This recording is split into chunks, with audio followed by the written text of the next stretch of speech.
Next consideration that I want to cover real quick, and I know this is quite a long video, but we talked about a bunch of harmonic stuff, and I want to talk about some melodic considerations as well.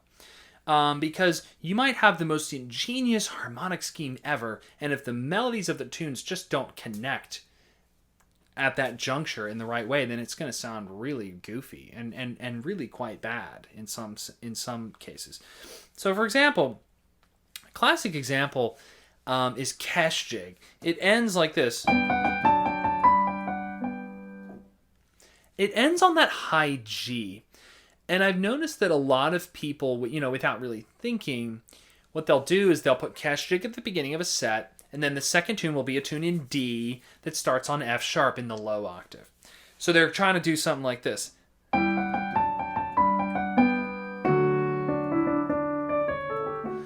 And to me, that's just very jarring. Going from that to that. But harmonically, that should, according to our harmonic considerations, that would be fine. Going from G to D major, that would be one of our, what we classified as a lift. But I just don't like that leap down by a diminished ninth. Right? So, for example, when I come out of Kesh Jig, I like to try to think of how can I connect the end of the Kesh Jig melody to the beginning of the next melody of the tune I want to do. So, how about that? Use that little pickup beat to place an F sharp there and then land on an E. So now we're looking at tunes that start with the note E. Could be an E minor, could be in C major, because that's right part of a C chord. Another great opportunity there would be an A minor. So, for example, I like to go from Kesh Jig into Lilting Banshee. Check it out.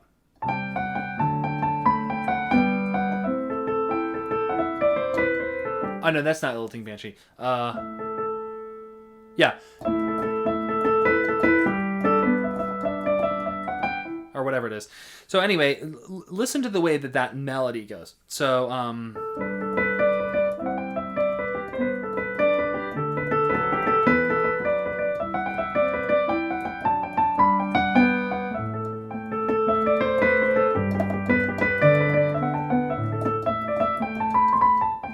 right?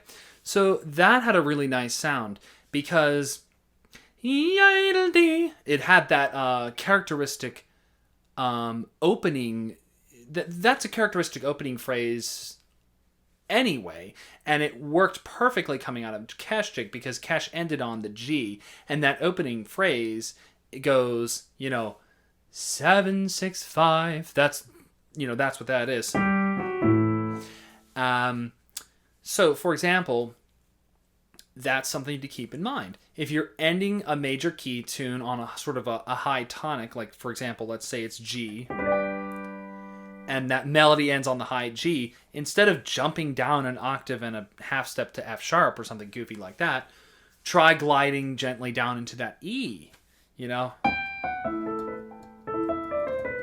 Because that's how those tunes sound anyways. They start that way.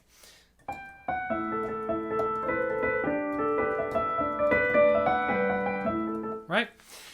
And then, like earlier, we talked about the connection from Bucks of Oranmore to Farewell to Erin. That's a case, and so here's where you're golden, is if the two tunes start on the same note, because then naturally the melody of the one tune, if it theoretically leads back into itself, with some sort of continuity, then it should lead into the next tune, because if they both start with the same note, then that connection should be exactly the same, should work the same way.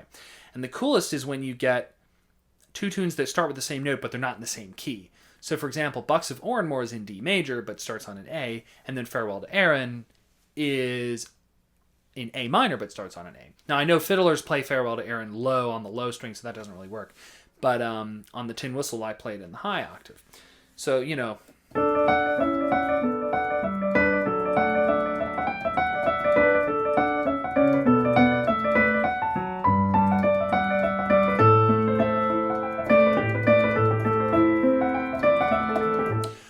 so far we've talked about, connecting the melodies by like a short passing tone, if that note isn't already present. And then we talked about if the note literally is already the same. Okay, so that's kind of the easiest one. You can connect tunes that don't seem to match up quite as well by sort of inventing your own little like ending piece at the end of the tune. What you got to do is make sure that you're not adding or subtracting beats. So I've heard some rather unfortunate examples where somebody has this really ingenious little melodic figure, but they're sort of messing up the rhythm of the tune, in an effort to connect the tunes. Again, unless you're Lunasa or Solas, in which case you can do whatever you want. But what's an example of that?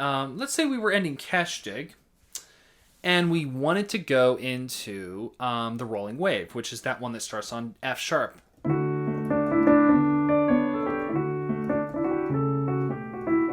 We just really want to do that. We're just really set on going from Kestig into rolling wave. Let's see how we can make this sound good. So Kestig nominally ends bum, and then the downbeat would be right after that. So bop-a-dee, bop-a-dee, bop-a-dee, boo, da. So that last G is actually a dotted quarter. So we have some room to work with, right? We've got three, we've got that final dotted quarter note, which is three eighth notes that we could potentially fudge with. We could maybe even sort of screw with a couple of the notes before that. All right, so we're kind of in the realm of creative editing now, right? So let's see. We want to get down to F sharp.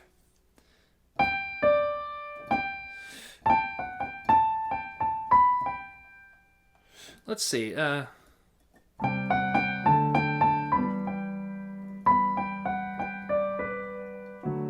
that's awkward. See that? Did you hear what that sounded like? I went G, D, B, F sharp. That's just such an awkward arpeggio because the top of it is a G and the bottom of it is an F sharp. So there's that dissonance there. That's not what we want. I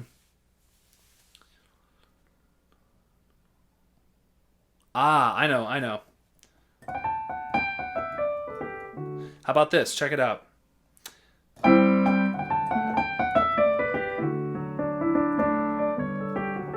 Okay, so I sort of changed the ending a little bit.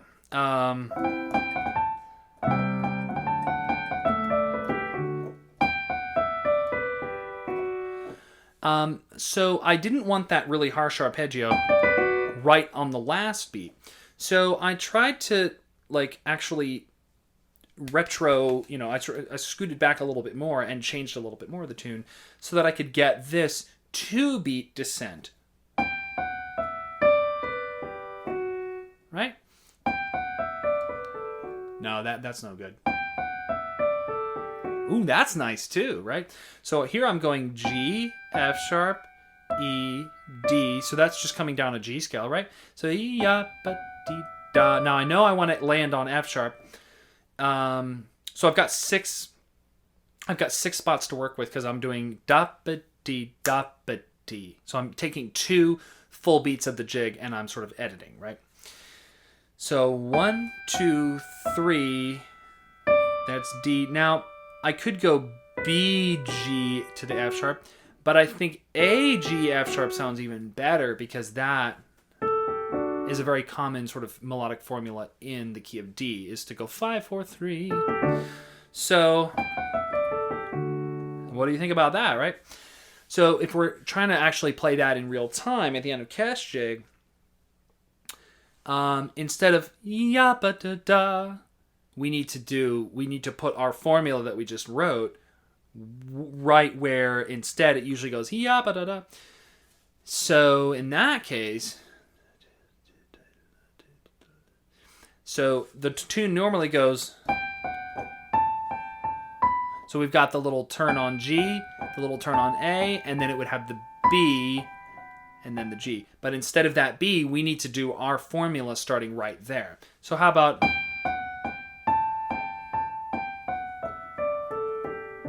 Right? That was a little clumsy. What I'm going to do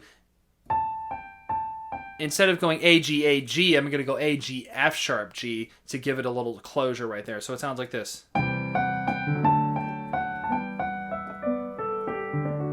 Right? So let's try it in context. See if I can get this right.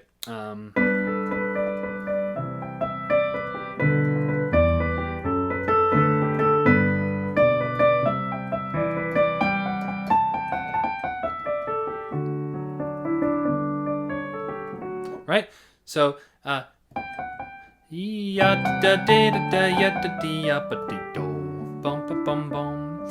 the moral of the story is you can make almost any two tunes connect together if you're clever enough with the connecting melodies, right?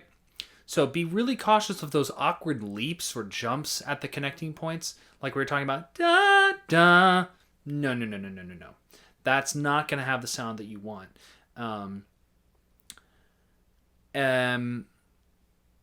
So try to either find tunes that already have that common tone at the end, or have an easy way to connect, like that passing tone we talked about.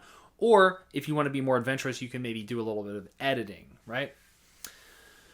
So we have come to basically the end.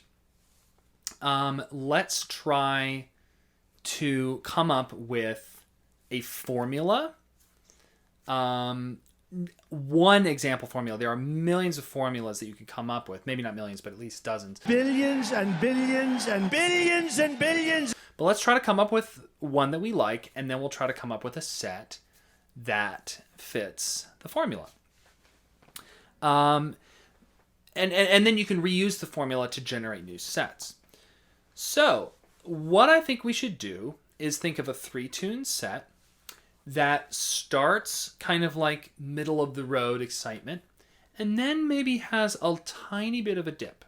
And I don't mean anything too solemn or lamentable, but just something kind of like one of those step in the journey things. Now that's my new favorite phrase, apparently. Just one of those things that is not quite a lift. You know, it has sort of a peaceful sound, kind of like a delicate sound. And then in our third tune, I want it to feel like a little bit of a lift, but also like we're returning home. Pardon me.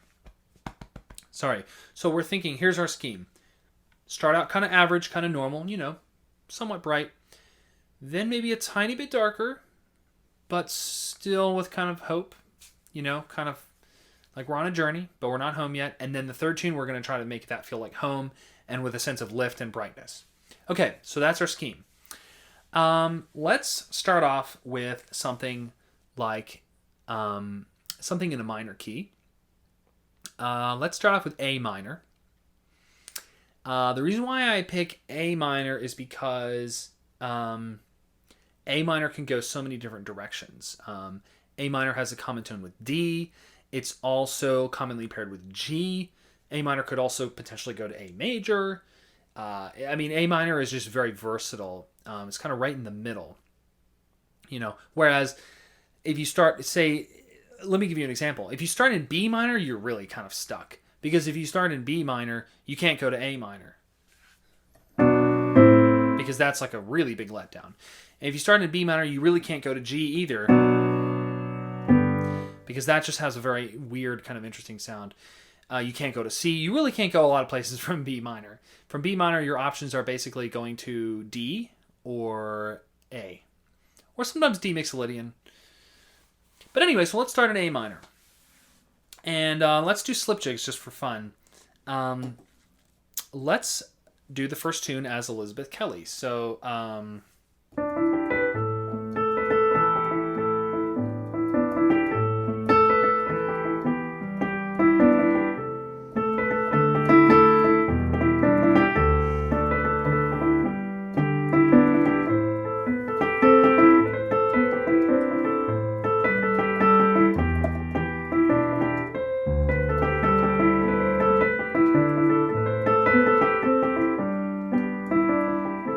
a beautiful tune in A minor, and it doesn't really necessarily have a Dorian or a natural minor sound. It's kind of ambiguous. Hear that pentatonic? Hear that pentatonic? Do-do-da-dee-da.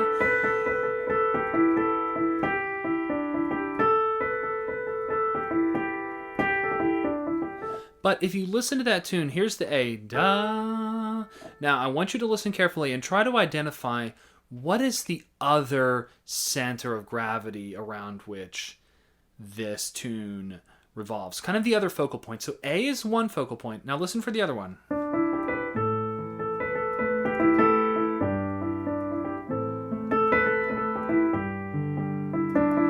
Do you hear it? It's the G. So you have the A, G, A. Okay? So that tells you if you have an A minor that's flirting very heavily with G, it's probably A Dorian. Remember we talked about how A Dorian matches G major, whereas E natural minor would match G major. And think about it this way. If this was A natural minor, it would be referencing C a lot more because C is the relative major of A natural minor. But instead we get this very strong oscillation with G, which sort of influences me to classify this as kind of a Dorian tune, although you don't actually hear the F sharp. But you don't hear the F natural either, is my point. Let's listen to the next part. There's the C, so the C comes in there.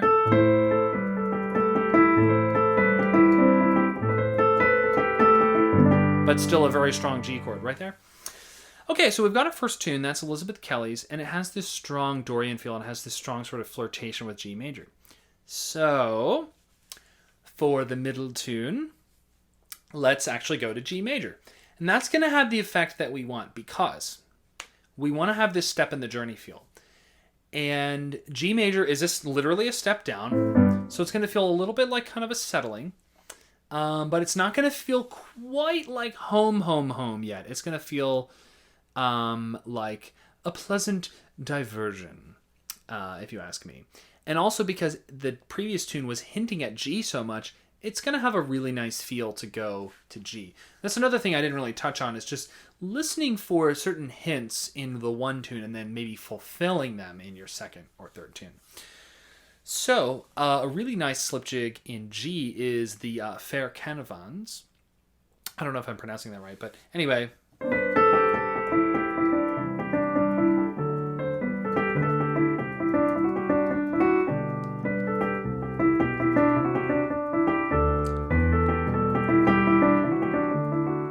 Let's hear how that sounds going from Elizabeth Kelly's into the Fair Canavans. So.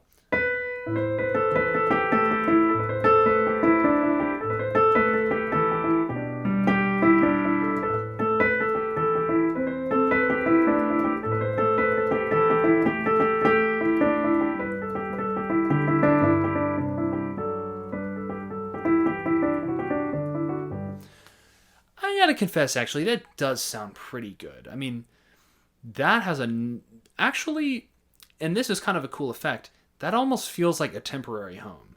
You know what I mean? And this is the cool effect of the set we're creating, is that movement already felt pretty satisfying, but the next one is going to really get you. So sometimes it's like creating this multi-layered approach where you have this little microcosm where, oh, this is the home key, and then you zoom out and you're like, oh, wait a minute, we forgot about the wider context of this other key. So that's why I really like this particular formula, which goes from A minor or A Dorian to G, and that feels like a lovely little settling. But then what we're going to do is my favorite move, which is to go from G to D. So that's the plagal cadence from 4 to 1. Now, remember, going from 4 to 1 is not going up a fourth, that's going down a fourth, which is harmonically the same as going up a fifth, which is adding a sharp to the key signature. So we're going to go from G to D. We're going to add a sharp, but we're not going to, the accompaniment is not going to go up a fifth. Instead, it's going to go down a fourth. So it's going to have this double-edged effect of the mood is going to improve, right? The key signature is going to lift, but the actual accompaniment is going to shift down, and that's going to feel like a nice settling. So it's sort of this, it's going to feel like home. That nice combination of bright and lift, but also settling and coming to rest. So check it out. Here's what it's going to sound like.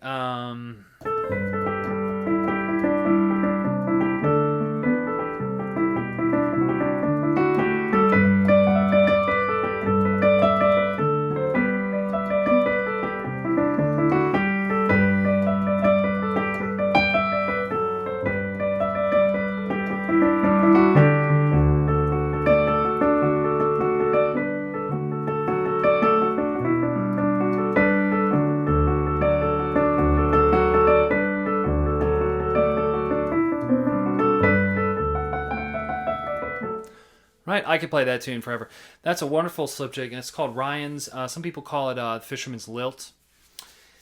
Anyway, so let's listen to that crucial juncture there. So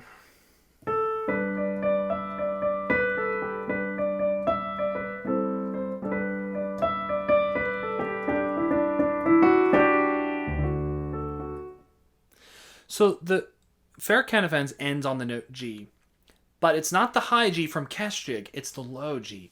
And that's a perfect candidate to go into a tune that starts on F sharp. So as opposed to Kesjig, where it was a very awkward leap to go down to the low F sharp, this is the perfect candidate because you're already right there. And remember I talked about earlier, if one key is a fourth above another key, then the root of that first key is going to exert a certain tension on the major third of that second key. And that probably sounded like total gibberish. But for example, G major is a fourth above D. Okay? So the note G is going to exert a sort of tension against the F sharp of the key of D. For example, that's the core element of what we call a sus4 chord, which is a D major chord, but instead of an F sharp, it has a G. And it has a very strong tendency. The G pushes against the A and wants to resolve the F sharp. So it's that thing that's in the back of, the harmony of the last, 400 or 500 years, really more than that, really like 700 years. It's that half step resolution that I talk about in all my videos. You guys know this by now. I wax poetic about that in almost every video. That's what makes this final resolution from G to D sound so good, because it's not only in the chords, but it's also in the melody of the tune, right? So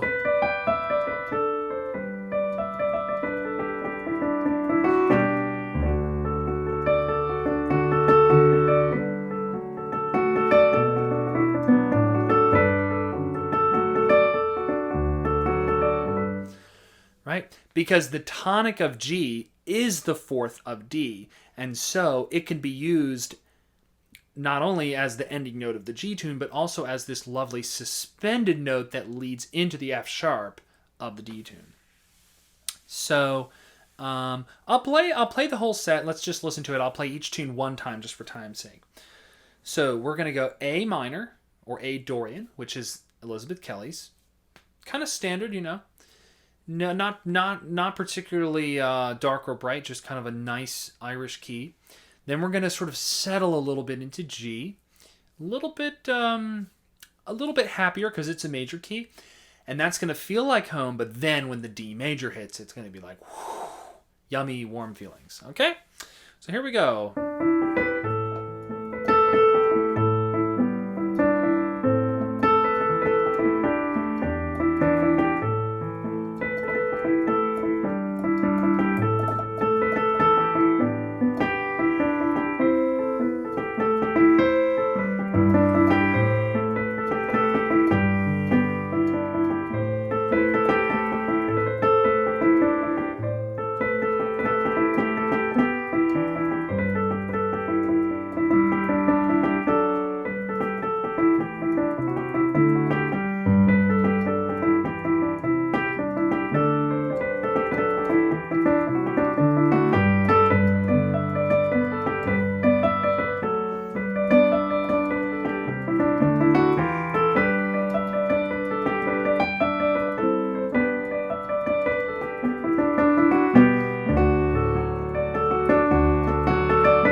Alright guys, hope that you enjoyed this video and learned something from it. Of course, there's many more avenues to pursue in this topic. And And there are some tune sets that sound really killer in spite of some of the stuff I told you in this video. So sometimes it's just about the conviction with which you play what you're about to play. But anyway, so if you have a set that you really like, please let me know. Or if there's something about this video that you want to keep chatting about, just drop a message in the comments or send me a message personally. And if there's a particular tune that you just cannot think of how to put it into a set, that is also something that we can talk about. So maybe it's a wacky tune in B flat or G minor or some weird thing, or A major, E major.